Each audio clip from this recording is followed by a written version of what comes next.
petrol and diesel will be provided at the reasonable rates to consumers. What does he mean by reasonable rates? What is the criteria of reasonable rates? Merely, this was an absolute full toss. The Honorable Minister has given a very elaborate reply.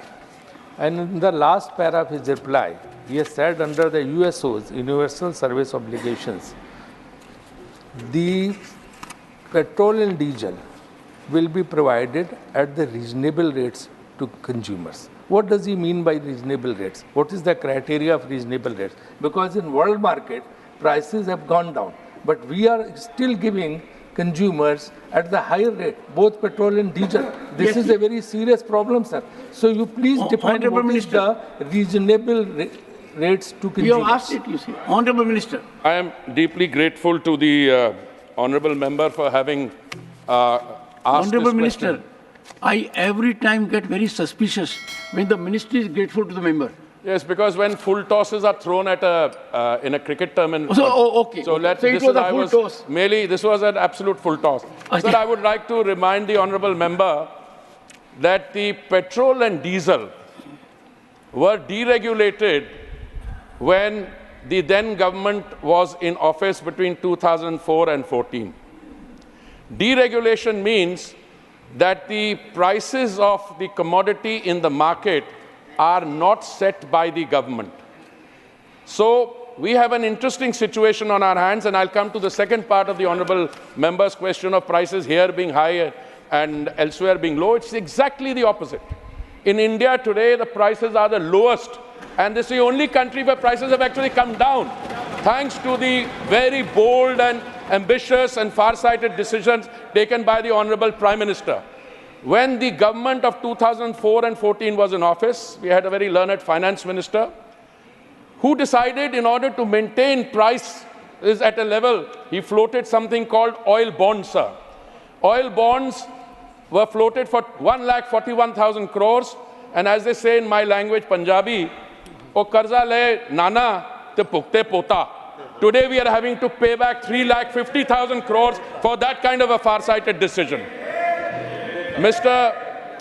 Honorable Sir, let me also mention to you that today it is the government's intention, it is the government's resolve, and the government is doing all that it can to ensure, but we are not in a position to because it's a deregulated sector. So what happens is the following. The last time the government could direct was in 2011-12, just after the petrol had been deregulated and diesel still had to be deregulated.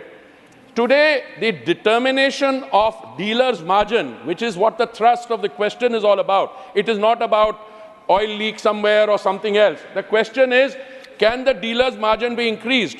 Now, this is a commercial, contractual situation between the OMC, that is the public sector petrol and diesel selling companies, and the dealers whom they employ as part of their contract. So we have currently in the country 90,639 ROs or retail outlets, out of which 81,000 are in the public sector, and the other 9,000, sir, are in the private sector, which is Reliance and Nayara. These are the two private sector. We have been monitoring this. There are discussions going on between the OMCs and the dealers. Last time the margins were increased, the dealer's margin was in 2017. But at that point of time, they went to court. And why did they go to court? The dealer's margin today is, I can read out the amounts to you, both in terms of petrol and diesel, the OMC dealer margin is higher, I think, than the private sector unit still. They went to court because they thought some of the conditions in the guidelines which had been stipulated were somewhat stringent. So when the dealer margin is raised, one of the conditions that the dealer has to comply with is to ensure that the wages to their employees are paid according to the Minimum Wages Act or such acts which are distinct. So the OMCs won the case in the High Court, and then their dealers went up to the Supreme Court in 2022. It is sub judice, but we are encouraging dialogue between the OMCs and the dealers, and we would like to see them coming to a conclusion so that what the honourable member has said, a reasonable return can be taken. But on global prices, I would suggest a fact check. So we are in a situation we were able to control prices because the Honourable Prime Minister reduced excise on 2 occasions, which brought down the price by 13 and 16 rupees. VAT reduction in BJP state were even more because they reduced. Unfortunately, not all the other states complied. In one of the states, sir, recently they raised the prices. I'm referring to a particular state in the south. I'm not taking any name. So thank you for the question. It gave me an opportunity to reply in a more wholesome manner.